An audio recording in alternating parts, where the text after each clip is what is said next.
Hi, Tamara here for lesson number 4.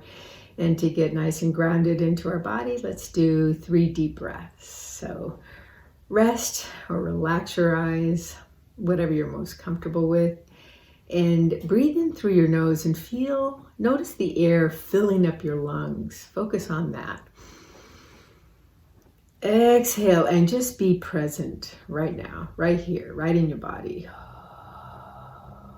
Breathing in, notice your lungs filling up. Exhale, presence, presence, presence here right now. Last deep breath in, notice your lungs filling up with air. Exhale, right here, right now.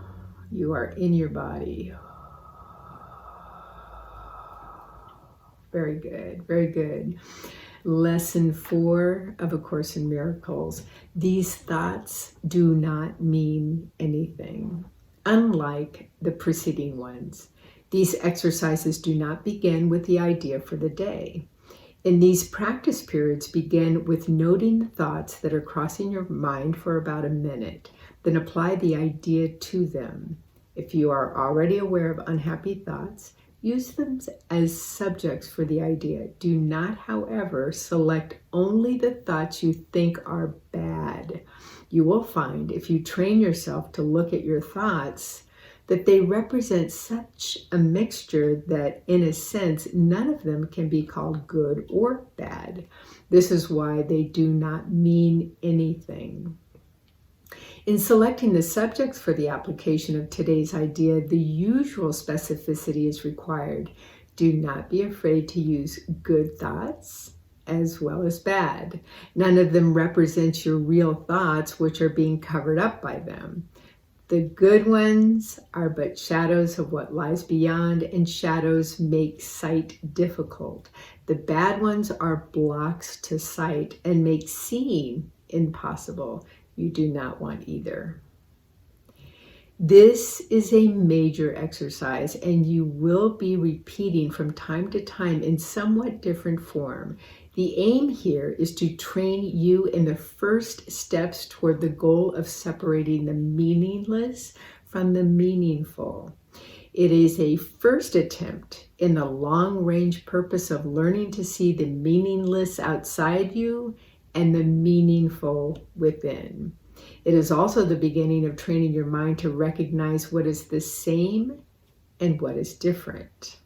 In using your thoughts for application of the idea for today, identify each thought by the central figure or event it contains. For example, this thought about fill in the blank does not mean anything. It is like the things I see in this room, on this street, and so on.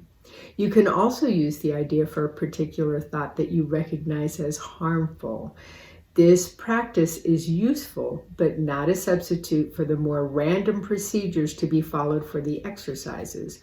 Do not, however, examine your mind for more than a minute or so. You are too inexperienced as yet to avoid a tendency to become pointlessly preoccupied. Further, since these exercises are the first of their kind, you may find the suspension of judgment in connection with thoughts particularly difficult. Do not repeat these exercises more than 3 or 4 times during the day. We will return to them later. Okay, another challenging lesson for the ego. The ego spends most of its time in fear-based thinking, and thought creates form.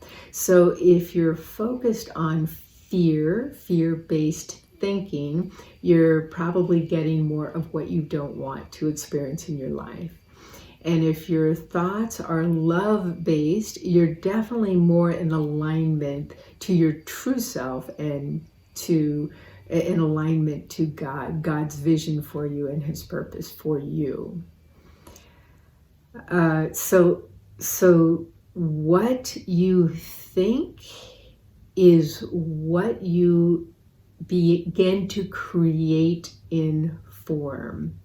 So this exercise is about getting curious, observing. We don't have to believe our thoughts. So in order to begin to step away from believing them, we get really curious and observe, like, what an interesting thought I just had, right? Get curious.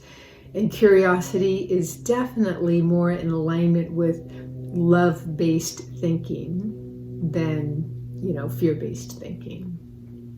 Okay, so you have your exercise cut out for you, and I look forward to seeing you tomorrow for lesson number 5. Have a good day.